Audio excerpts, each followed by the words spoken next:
ದೇಶದ ಹಲವು ರಾಜ್ಯಗಳಲ್ಲಿ ಮಾನ್ಸೂನ್ ಮಳೆಯ ಅಬ್ಬರ ಜೋರಾಗಿದೆ. ಮುಂದಿನ 72 ಗಂಟೆಗಳನ್ನು ಅತ್ಯಂತ ನಿರ್ಣಾಯಕ ಎಂದು ವಾತಾವರಣ ಇಲಾಖೆ ಹೇಳಿದ್ದು, ಬಂಗಾಳ ಕೊಲ್ಲಿಯಿಂದ ಏರುತ್ತಿರುವ ಚಂಡಮಾರುತದ ಅಬ್ಬರದಿಂದ ದೇಶಾದ್ಯಂತ 17 ರಾಜ್ಯಗಳಲ್ಲಿ ಭಾರೀ ಮಳೆ, ಬಲವಾದ ಬಿರುಗಾಳಿ ಮತ್ತು ಗುಡುಗು ಮಿಂಚುಗಳು ಉಂಟಾಗುವ ಸಾಧ್ಯತೆ ಇದೆ ಎಂದು ಎಚ್ಚರಿಕೆ ನೀಡಿದೆ. ಕರ್ನಾಟಕದಲ್ಲಿ ಮುಂಗಾರು ಚುರುಕುಗೊಂಡಿರುವ ಹಿನ್ನೆಲೆಯಲ್ಲಿ ಬಹುತೇಕ ಜಿಲ್ಲೆಗಳಲ್ಲಿ ನಾಳೆಯಿಂದ 15ರವರೆಗೆ ಮಳೆಯ ಅಬ್ಬರ ಮುಂದುವರಿಯಲಿದೆ. ಮುಂಗಾರು ಮಾರುತಗಳು ಚುರುಕುಗೊಂಡಿರುವುದರಿಂದ ವಿಶೇಷವಾಗಿ ಕರಾವಳಿ ಕರ್ನಾಟಕ, ಮಲೆನಾಡು ಮತ್ತು ಒಳನಾಡಿನ ಹಲವು ಭಾಗಗಳಲ್ಲಿ ವರುಣನ ಆರ್ಭಟ ತೀವ್ರಗೊಳ್ಳುವ ಸಾಧ್ಯತೆ ಇದೆ. ವಾತಾವರಣ ಇಲಾಖೆಯ ಇತ್ತೀಚಿನ ಕರ್ನಾಟಕ ವಾತಾವರಣ ವರದಿಯ ಪ್ರಕಾರ ಉಡುಪಿ, ದಕ್ಷಿಣ ಕನ್ನಡ ಮತ್ತು ಉತ್ತರ ಕನ್ನಡ ಜಿಲ್ಲೆಗಳಲ್ಲಿ ಇಂದು ಅತಿ ಭಾರಿ ಮಳೆಯಾಗುವ ನಿರೀಕ್ಷೆ ಇರುವುದರಿಂದ ಈ ಜಿಲ್ಲೆಗಳಿಗೆ ವಾತಾವರಣ ಇಲಾಖೆಯು ರೆಡ್ ಅಲರ್ಟ್ ಘೋಷಿಸಿದೆ. ಕರಾವಳಿ ಜಿಲ್ಲೆಗಳಾದ ದಕ್ಷಿಣ ಕನ್ನಡ, ಉಡುಪಿ ಮತ್ತು ಉತ್ತರ ಕನ್ನಡದಲ್ಲಿ 300 ಮಿಲಿಮೀಟರ್ಗಿಂತ ಹೆಚ್ಚು ಮಳೆಯಾಗುವ ಸಾಧ್ಯತೆ ಇದೆ. ತಗ್ಗು ಪ್ರದೇಶಗಳಲ್ಲಿ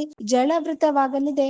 ಸಂಚಾರ ಅಸ್ತವ್ಯಸ್ತ ಮತ್ತು ಗುಡ್ಡಗಾಡು ಪ್ರದೇಶಗಳಲ್ಲಿ ಭೂಕುಸಿತ ಉಂಟಾಗುವ ಭಾರಿ ಅಪಾಯವಿರುವುದರಿಂದ ಸ್ಥಳೀಯ ಆಡಳಿತಗಳು ಜನರಿಗೆ ಎಚ್ಚರಿಕೆ ವಹಿಸುವಂತೆ ಸೂಚಿಸಿವೆ. ಅಲ್ಲದೆ ಅರಬ್ಬಿ ಸಮುದ್ರದಲ್ಲಿ ಪ್ರತಿಕೂಲ ವಾತಾವರಣ ಮತ್ತು ಬಿರುಗಾಳಿ ಇರುವುದರಿಂದ ಮೀನುಗಾರರಿಗೆ ಮುಂದಿನ 3 ದಿನಗಳ ಕಾಲ ಕಡ್ಡಾಯವಾಗಿ ಸಮುದ್ರಕ್ಕೆ ಇಳಿಯದಂತೆ ಎಚ್ಚರಿಕೆ ನೀಡಲಾಗಿದೆ. ಇನ್ನುಳಿದಂತ ಮಲೆನಾಡು ಹಾಗೂ ಉತ್ತರ ಮತ್ತು ದಕ್ಷಿಣ ಒಳನಾಡಿನ ಜಿಲ್ಲೆಗಳಾದ ಶಿವಮೊಗ್ಗ, ಚಿಕ್ಕಮಗಳೂರು, ಕೊಡಗು, ರಾಯಚೂರು, ಧಾರವಾಡ, ಬೆಳಗಾವಿ ಮತ್ತು ಹಾವೇರಿ ಜಿಲ್ಲೆಗಳಲ್ಲಿಯೂ ಭಾರಿ ಮಳೆಯಾಗುವ ಮುನ್ಸೂಚನೆ ಇದ್ದು, ಈ ಪ್ರದೇಶಗಳಲ್ಲಿ ಆರೆಂಜ್ ಅಲರ್ಟ್ ನೀಡಲಾಗಿದೆ. ಬೆಂಗಳೂರು ಹಾಗೂ ಸುತ್ತಮುತ್ತಲಿನ ಜಿಲ್ಲೆಗಳಲ್ಲಿ ವರುಣನ ಪ್ರಭಾವ ಮುಂದುವರಿಯಲಿದೆ. ಸಿಲಿಕಾನ್ ಸಿಟಿಯಲ್ಲಿ ಇಂದು ಬಹುಪಾಲು ಮೋಡ ಕವಿದ ವಾತಾವರಣ ಇರಲಿದ್ದು, ಮಧ್ಯಾಹ್ನದ ನಂತರ ಅಥವಾ ಸಂಜೆಯ ವೇಳೆಗೆ ಗುಡುಗು ಸಹಿತ ಸಾಧಾರಣದಿಂದ ಭಾರಿ ಮಳೆಯಾಗುವ ನಿರೀಕ್ಷೆ ಇದೆ. ಕೇರಳ, ಕರ್ನಾಟಕ, ಮಹಾರಾಷ್ಟ್ರ, ಗೋವಾ ಸೇರಿದಂತೆ ಅನೇಕ ರಾಜ್ಯಗಳಲ್ಲಿ ಮುಂಗಾರು ಮಳೆಯ ಅಬ್ಬರ ಜೋರಾಗಿದ್ದು, ಇದರ ಬೆನ್ನಲ್ಲೇ ಉತ್ತರ ಪ್ರದೇಶ,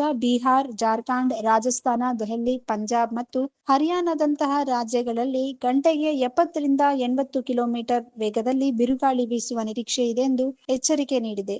ಈ ವಿಡಿಯೋ ನಿಮಗೆ ಇಷ್ಟವಾದಲ್ಲಿ ಲೈಕ್ ಮಾಡಿ, ಶೇರ್ ಮಾಡಿ, ಸಬ್ಸ್ಕ್ರೈಬ್ ಮಾಡಿ.